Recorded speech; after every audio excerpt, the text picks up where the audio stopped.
In nuclear physics, till now we have discussed in detail the concepts of nuclear forces. Today we are going to start another important chapter of this nuclear physics, which is nuclear reactions. And in this topic, actually, we will again know about the nuclear force, but by different means, different techniques.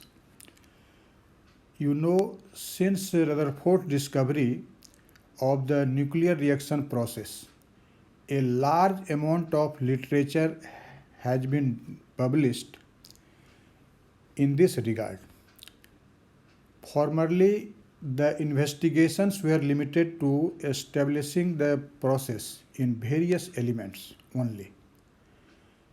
The particles used were alpha particles from natural radioactive substances, but nowadays, after the advent of high energy accelerators, you know the high energy accelerators are some important accelerators are Van de Graaff generator, Cockcroft-Walton generator, cyclotron, betatron, synchrocyclotron, and many others. After advent of these accelerators, the high energy bombarding particles like protons, deuterons, alpha particles, neutrons, electrons, etc. are used to produce nuclear reactions practically in all elements of the periodic table.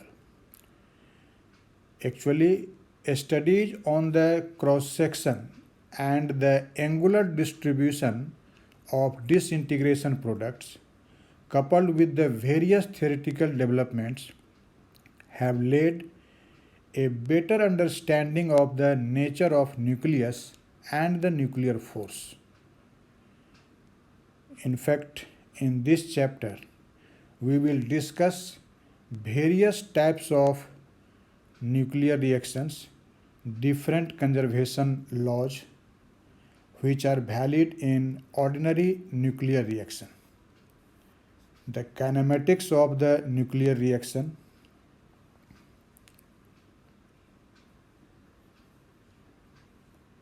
will be also discussed. We shall also discuss the theory of nuclear reaction to derive an expression for the cross section, and then we will discuss compound nuclear process like nuclear fission and nuclear fusion, etc. Now, today's lecture will be just regarding the various types of nuclear reactions. Actually, this is just an elementary introduction of this topic. So I hope and I like to express a concept of different types of nuclear reactions so that the study of different theoretical aspects will be very easier to you after knowing these important terms of definitions. So let us start first of all to know how many types of these nuclear reactions are. Actually, some of them have been already explained in previous lectures, but I am just repeating those facts again. So first of all, the nuclear reaction is elastic scattering. You have already studied it in nucleon-nucleon scattering, but I am just repeating it.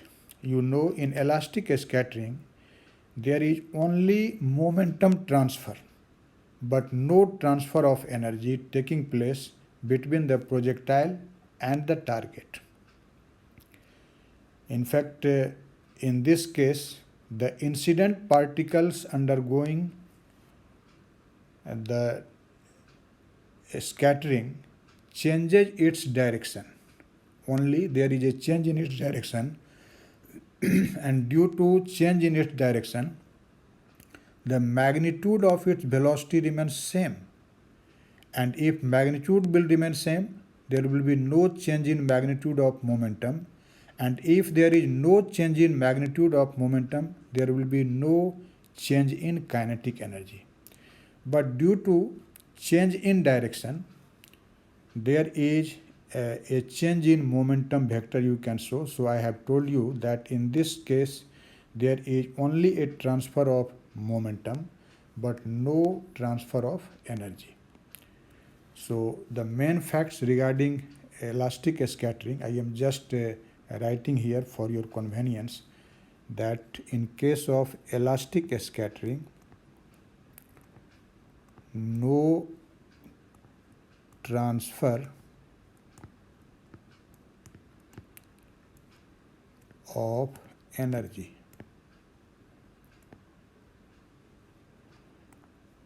Then what is transferred in it? Transfer of momentum. Transfer of momentum. But when you say transfer of momentum, not there is a transfer of magnitude of momentum, but only this transfer takes place due to change in direction. Magnitude of momentum remains constant. Magnitude of momentum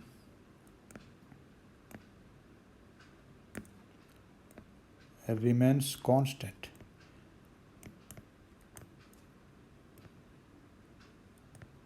So in this case you can say kinetic energy will remain constant. Let us see some important examples of this elastic scattering. So I am giving here you an important example. You can see here this nuclear process, 2He4, this is in fact alpha particle, plus 79 Au 197, and this equal to 79 Au 197 plus 2He4. In fact, this is just alpha scattering reaction. You have already studied Rutherford alpha scattering. Here this 2He4 is what? This is in fact alpha particle.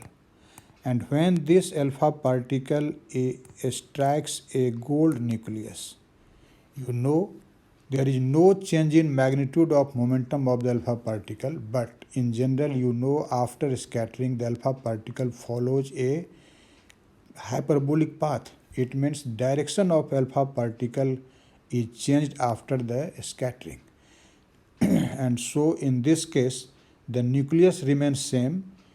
You can see in the left hand side there is a Au 79,197, and in right hand side the same nucleus remain, and alpha particle also remain unchanged, only there is a change in direction of the alpha particle. So this is a best example of this scattering process. You can take another example when a neutron strikes a PB nucleus, that is a lead nucleus. Again the direction of motion of neutron gets changed but its momentum remains same. So this is another example of elastic scattering. You can write this reaction in this way: 0n1, this is in fact the projectile neutron, and 82 PB 208, this is target nucleus of lead. And after this elastic scattering, the product is 82 PB 208. There is no change in nucleus, and again that projectile which is scattered, 0 and 1. So I hope you have understand what is elastic scattering. Now the another type of nuclear reaction is known as inelastic scattering. Inelastic scattering. As it is clear from its name, this will be just the reverse process of elastic scattering. In fact, in this scattering, the scattered particle loses kinetic energy, and this lost kinetic energy is actually absorbed by the target nucleus. And you know, if the target nucleus will absorb some energy, it will be excited to some higher quantum state.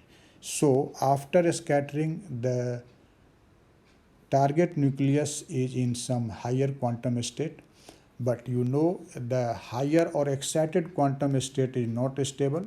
So that excited nucleus actually de-excite after the emission of gamma photon, or you can say gamma rays. So what is the main facts of this inelastic scattering? Actually, you can say there is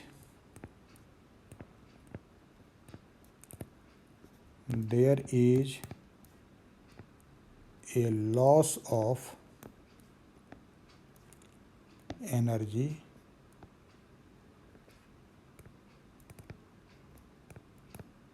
by the projectile, and that lost energy is absorbed by the target nucleus. Lost energy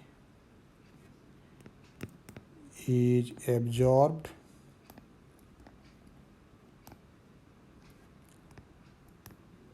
by the target nucleus,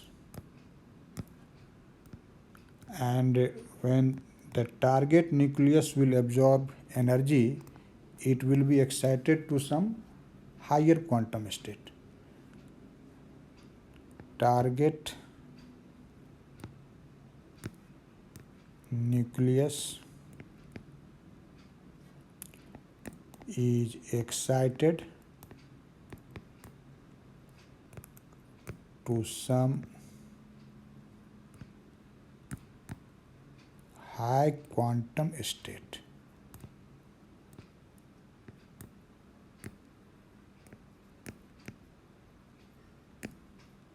which de-excite